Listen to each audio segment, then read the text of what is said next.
Hello welcome friends. Welcome welcome to Manish Sharma channel. हमारे channel का motto stock market knowledge को एक सिंपलीफाई वे में प्रेजेंट करना है। So let's begin. आज का मार्केट ओवरऑल पॉजिटिव था। So Sensex was up by 760 point and Nifty was up by 230 points.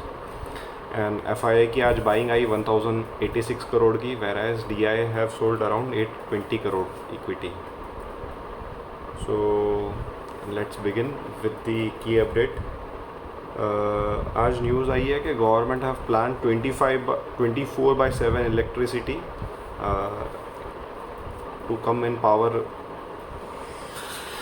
For this election and this is expected to be done by 2025।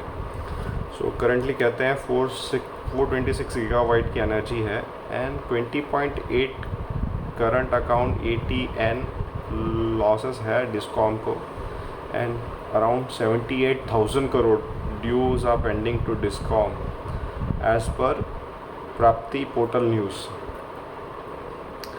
And और एक news आई, Nalco and Hind copper sign lithium mining port agreement with Argentina firm. And ये काबी एक state owned government company है। उन्होंने lithium exploration act जीता है 5 blocks in Argentina. So lithium सबसे ज़्यादा यूज़ होता है बैटरी कार्स में and all mobile laptop batteries lithium ही यूज़ होता है बिकॉज इनकी ड्यूरेबिलिटी बहुत अच्छी है and they are tested for now. So और कोई नई टेक्नोलॉजी आएगी तो ये बैटरी मैन्युफैक्चरिंग कॉस्ट भी कम होगा। जैसे कि हमने बताया था सोडियम आयन पे भी काफ़ी रिसर्च हो रहा है और एक दो कार आ रही है उनकी जो अराउंड 30-40% सस्ती है, बट उसका पावर बैकअप लिथियम जितना नहीं है। लिथियम में पावर बैकअप सबसे बढ़िया होता है, फ्लाइट में और बहुत सारी जगह पे लिथियम बैटरी का यूज़ होता है। एंड बात करते हैं जियो फाइनेंशियल्स के रिज़ल्ट के लिए। जियो फाइनेंशियल का रिज़ल्ट आज आया एंड रिज़ल्ट थोड़ा मंदा ही था, टन गोपाल रहा। बोल रहे हैं profit growth quarter on quarter was less by 56%, 293 crore का नेट प्रॉफिट आया। एंड जो इनकी नेट इनकम आई दैट वाज लोअर बाय 10%, और ये थर्ड क्वार्टर रिज़ल्ट था एंड वो डाउन साइड पे ही आया 134 का। एंड जो इनका नेट प्रॉफिट आया फॉर द क्वार्टर वो 70.48 and which is down by 20.6 from the previous quarter. And क्या होता है जब कोई IPO आता है या कोई कंपनी का डीमर्जर होता है, सो इसकी स्टोरीज़ काफ़ी बनाई जाती है कि भाई ये आएंगे तो ये हो जाएगा, ये आएगा तो वो हो जाएगा, बट हमको ये स्टोरी में फंसना नहीं रहता, हमको रिज़ल्ट देखना चाहिए। मैनेजमेंट क्या गाइडेंस देती है दैट इज़ क्वाइट इम्पॉर्टेंट, क्योंकि ये स्टोरीज़ होती है और शायद वैसा होगा भी, बट एक इन्वेस्टर होता है जो रिटेल इन्वेस्टर होता है उसका इन्वेस्टमेंट होराइजन से 1 ईयर होता है। ऐसी बड़ी बड़ी कंपनी रिलायंस, इनका व्यू शायद 5 ईयर होगा या 10 ईयर्स होगा। सो जब एक रिटेल इन्वेस्टर का व्यू छोटा होता है, सो उसका शेयर जब चलता नहीं है, सो ही फील वेरी डीमोटिवेटेड एंड वो लोअर जाके सेल कर देता है। और कई बार क्या होता है कि उस पीरियड तक ही वो रिज़ल्ट डाउन साइड आ रहा होता है, बाद में शायद वो अपसाइड में भी आ जाए। हमने इनकी मैनेजमेंट रिप्रेजेंटेशन भी पढ़ी और उसकी फ्यू हाईलाइट भी हम बताना चाहेंगे। डिस्क्लेमर के तौर पे बोलेंगे चाहेंगे ये शेयर हमारे पोर्टफोलियो में नहीं है, ना ही हमको ये इसके जब स्प्लिट हुआ था तो बैलेंस शीट में इतना दम लग रहा था, बिकॉज इनका कुछ मेजर इन्वेस्टमेंट रिलायंस इंडस्ट्रीज़ में है। जब होल्डिंग कंपनी इन्वेस्टमेंट आपका होता है, सो उसको वैल्यूएशन नहीं मिलता है उस बिज़नेस को। उसी कारण से क्या होता है कि वो फेयर वैल्यू पे शेयर ट्रेड नहीं करता है। सो जियो फाइनेंशियल सर्विस के अंदर बहुत सारी सब्सिडरी कंपनी आती है। तो इसमें आता है GFL जो कि NBFC है by RBI, GIBL insurance broking entity है जो IRDA के अंदर में आती है, JBP ये पेमेंट बैंक था, ये पेमेंट बैंक है, it's govern by the RBI, and JPSL it's payment aggregator which is again regulated by RBI, and RIIHL ये शायद हाउसिंग लोन कंपनी होगा। इसमें PT, JISM और RSHL है। फिर इनकी एक AMC बिजनेस है जिसमें 50% ब्लैक रॉक ओन करता है एंड बोल रहे हैं इनको सेबी से ज़रूर approval, regulator propose asset management company regulated by SEBI and JIASL lending business में है, ये सब कंपनी इनके अंदर है। सो हमको जितना समझ में आता है NBFC बिजनेस और non banking finance business is more about data. जैसे आज बजाज फाइनेंस है, इनके पास बहुत तगड़ा डेटा है और काफ़ी सालों से ये बिज़नेस में है, तो इनको लेंडिंग के बारे में बहुत बढ़िया से पता है। और जो NBFC होता है उसमें लेंडिंग से ज़्यादा इम्पोर्टेंट होता है उनका NPA कैसे मैनेज होता है, नॉन परफॉर्मिंग एसेट्स, और इनका रिकवरी मैकेनिज़्म कैसा बढ़िया है कि नहीं। बिकॉज लेंडिंग में ऐसा होता है, जैसे अगर कोई बैंक 9% रेट पे होम लोन दे रहा है और सामने अगर कोई 8.5 में दे रहा है, सो ज़्यादातर ऐसे होता है कि कस्टमर स्विच कर लेता है 0.5 बेसिस पॉइंट पे। सो ये बहुत कॉमोडिटाइज बिजनेस है, हालांकि इसका मार्केट काफ़ी बड़ा है, वी एक्नॉलेज दैट, बट जब कोई बिज़नेस नया होता है तो it's take it's own time to grow. हालांकि जियो के पास एक डेटाबेस तो बहुत अच्छा है because of Jio telecom, but इसको कितना समय लगेगा ये टाइम बताएगा। बिकॉज अब इन्होंने अपनी कंपनी सब्सिडरी कंपनी को लिस्ट किया है एंड वी फील कि it will take some time, because जो बजाज फाइनेंस है उन्होंने काफ़ी पहले सालों से बिज़नेस कर रखा है and they are the leader of the NBFC business. So जिस हिसाब से वो 30% ग्रोथ करते हैं, वो एक टाइम और एक बिज़नेस सेंस ही आता है, मतलब वो ऐसे इमीडिएट नहीं हो जाता है। उनको पता है कि कैसे बिज़नेस किया जाता है and they are leaders in the NBFC segment. जैसे HDFC bank is leader in the banking segment which grows around 16-17%, and HDFC bank हमारे पोर्टफोलियो में भी है, ये 2 साल से चला नहीं है। लेट्स सी अब FIA की बाइंग आती है तो कैसे चलता है। So business update, 450 million population have formed favorable demography, 12th largest HNI population। So यहाँ पे इन्होंने पूरी डेमोग्राफी बताई है, कौन से सेगमेंट में है ये, rising affluence, rising entrepreneur, favourable demographic, financial saving, present opportunity of large digital financial offering. FY26 estimate बता रहे हैं 60 लाख करोड़ का NBFC बिजनेस होगा, 15 लाख करोड़ का life and non life business होगा इंश्योरेंस वाला, एंड 70 लाख करोड़ का एसेट मैनेजमेंट कंपनी होगा इनका, एंड 3,892 करोड़ का टोटल डिजिटल पेमेंट होगा। सो ये एक आपको रोड मैप बता रहा है, इस बेसिस पे आप आपके शेयरों को एनालिसिस कर सकते हैं कि ये बिज़नेस अगर इतना बड़ा सच्ची में हो गया तो इसकी वैल्यूएशन क्या होगी।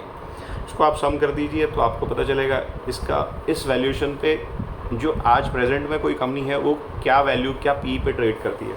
सो एक आपको एक सेंस मिलता है इससे, ऐसे हमको शेयर्स एनालाइज करना चाहिए। Large opportunity in secured lending space, वो तो हमको पता ही है, बिकॉज यंग जनरेशन हैज़ और होम और ये सब की रिक्वायरमेंट सबको होती है। सो जैसे पर कैपिटा इनकम भी बढ़ता है ना, सो लैंडिंग और स्पेंडिंग हैबिट काफ़ी बढ़ती है लोगों की।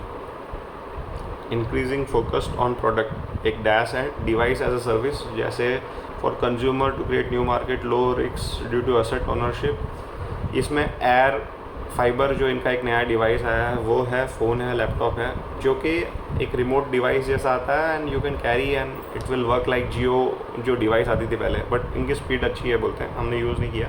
सप्लाई चेन में finance solution to address working capital needs, and other product include LAS, home loan इनके पाइपलाइन में है, capability building for unsecured and consumer durable product. So यहाँ पे इनके बिकॉज जियो रिटेल स्टोर्स भी है, सो उसका एक एडवांटेज मिलता है कि बिज़नेस आगे जाके जो इनका जो नॉन सिक्योर्ड लेंडिंग है, लाइक बजाज फाइनेंस ने जो कार्ड बिजनेस में किया है, वो बिज़नेस में हमको लगता है ये बिज़नेस अच्छा करना चाहिए। But again all this takes time. हालांकि रिटेल इन्वेस्टर का टाइम होराइजन कम होता है, बट अगर आप बहुत लॉन्ग टर्म के इन्वेस्टर हो तो अगर आपको ये डाउन साइड में ये शेयर मिलता है, so you can review it from your side and you can consult your financial advisor, or if you understand the business you should understand this type of management con call जो हमने analysis किया कि ये estimation इतना बता रहे हैं, अगर सच में इतना हो जाता है सो जो एग्जिस्टिंग कंपनियां हैं उनको क्या प्राइस अर्निंग मिल रहा है, वो ये अर्निंग इनको भी फ्यूचर में मिल सकता है। इंश्योरेंस बैंकिंग पेमेंट सोल्यूशन के बारे में बताया है, और एसेट मैनेजमेंट बिजनेस में हम बताना चाहेंगे कि ज़ीरोदा, बहुत सारे डिस्काउंट ब्रोकर भी आ गए जो ये पैसिव फंड लेके आते हैं, जो इंडेक्स फंड होता है। सो वहाँ पे हमको लगता है इतना बड़ा मार्जिन नहीं होता और वो कंपनी उस एक्टिव फंड जितना नहीं कमा पाती है। बट ये भी एक ट्रेंड चल रहा है कि लोग पैसिव फंड्स ला रहे हैं एंड इवॉल्व हो रही है ये सब इंडस्ट्रीज़ भी। और पॉलीकैप की बात करे बिना हमारा वीडियो कैसे बंद हो सकता है, तो जेफरी जो एक फॉरेन ब्रोकर है, उनकी रिपोर्ट आई है, उन्होंने पॉलीकैप पे 7000 का टारगेट दे दिया है। Again we never advise you to buy at this level, but जो कि जेफरी एक फॉरेन ब्रोकर है एंड इनका एक अपना पर्सपेक्टिव होगा। इन्होंने अपने कंक्लूजन दिया है कि they have given the target of 7000, but उन्होंने ये भी लिखा है will wait for clarity on further from the income tax on tax evasion part. And वो बोल रहे हैं कि we have seen this kind of income tax rate in company like Mankind pharma, जिनका रिसेंटली IPO आया था और शेयर नहीं चला था। उसके बाद श्री सीमेंट पे भी आया था। श्री सीमेंट में तो ऐसा हुआ था कि उनको इतनी बड़ी डिमांड आई थी कि उनके जो मार्केट कैप है उससे बड़ी तो उनकी डिमांड आ गई थी। और हीरो मोटोकॉर्प, RR केबल को भी आया था in the period of November 23। सो जब देखो इसमें जो एक डिमांड आता है, सो यहाँ पे एक प्रोसीजर होता है इनकम टैक्स में, you can file it to upper level. अगर AO लेवल पे ऑर्डर आया है तो वो CIT पे जा सकते हैं, ट्रिब्यूनल पे जा सकते हैं thereafter. And some cases wherein it is to be observed कि ये केस इंडस्ट्री वाइड इशू है। सो वहाँ पे जो अटॉर्नी होते हैं they advise to file writ at High Court. So वो केस टू केस पे डिपेंड करता है। अब कंपनी के पास ऑप्शन होगा कि वो अगर जेन्युइनली एग्री नहीं करे कि ये इंडस्ट्री वाइड इशू है, so they can fight it over the higher authority. ये कंटिंजेंट लाइबिलिटी में इनके फाइनेंशियल्स में फुटनोट में आएगा। पर अगर ये जेन्युइनली अगर कुछ कैश में करते हैं, सो ये सबसे बड़ा कॉर्पोरेट गवर्नेंस इशू होगा। Let's see. Final authority income tax में होता है discovering of fact is income tax appellate tribunal. हालांकि CIT एंड AO लेवल पे ये डिसाइडेड हो जाता है, बट फैक्ट फाइंडिंग जो बोलते हैं वो ट्रिब्यूनल लेवल तक होता है। कोर्ट है जो इंडिया में, जैसे हाई कोर्ट ऑफ इंडिया या supreme court of India, they only give verdict on the question of law. मतलब कुछ लॉ में एम्बिग्यूटी है, उस रिगार्ड्स में high Court and Supreme court give the clarity. But जो फैक्ट्स है कि जो इनकम टैक्स का जो प्रोसीजर्स है वहाँ पे एक्चुअली क्या होना चाहिए और क्या हुआ है, उस फैक्ट फाइंडिंग अथॉरिटी इस डिसीजन का होता है income tax tribunal income tax में। एंड क्वेश्चन ऑफ लॉ के रिगार्डिंग कुछ क्वेरी है, so it's High Court and Supreme Court. And Supreme Court का verdict become the law of land. So that is final. इसको parliament ही through amendment avoid कर सकती है, वरना वो लॉ बन जाता है। एक अनिल संघवी सर का वीडियो आ रहा है इंस्टाग्राम में कि इस बाज़ार में भी अगर आप प्रॉफिट नहीं बना पा रहे हैं, be it trading, be it investing, then you should not do market directly. Because ऐसे मार्केट में आपका प्रॉफिट नहीं मिल रहा है, मतलब आप कुछ गलत कर रहे हैं। So you better go to some expert. हमारा सजेशन रहता है, आपको बिल्कुल नहीं आता है, बिगनर कैसे स्टार्ट करें, उनको म्यूचुअल फंड से स्टार्ट करना चाहिए। 5-6 महीने म्यूचुअल फंड का प्रोसीजर समझना चाहिए। म्यूचुअल फंड किस स्टॉक्स में इन्वेस्ट करती है, उन शेयर का एनालिसिस करना चाहिए। और इनिशियली जब आप स्टार्ट करते हैं, आपके पास थोड़ी इनकम होती है या यू स्टार्ट विथ, सो आपको डिस्करेजमेंट नहीं होए तो आपको ब्लू चिप शेयरों में ही इन्वेस्टमेंट करना चाहिए। वहाँ पे रिस्क थोड़ी लिमिटेड होती है, रिस्क ज़ीरो तो नहीं होती है, बट रिस्क एक लिमिटेड होती है। सो ये हमारा सजेशन रहता है। हमारे चैनल को आप कृपया लाइक करते रहिए, शेयर करते रहिए, कमेंट करते रहिए। Bye bye, thank you.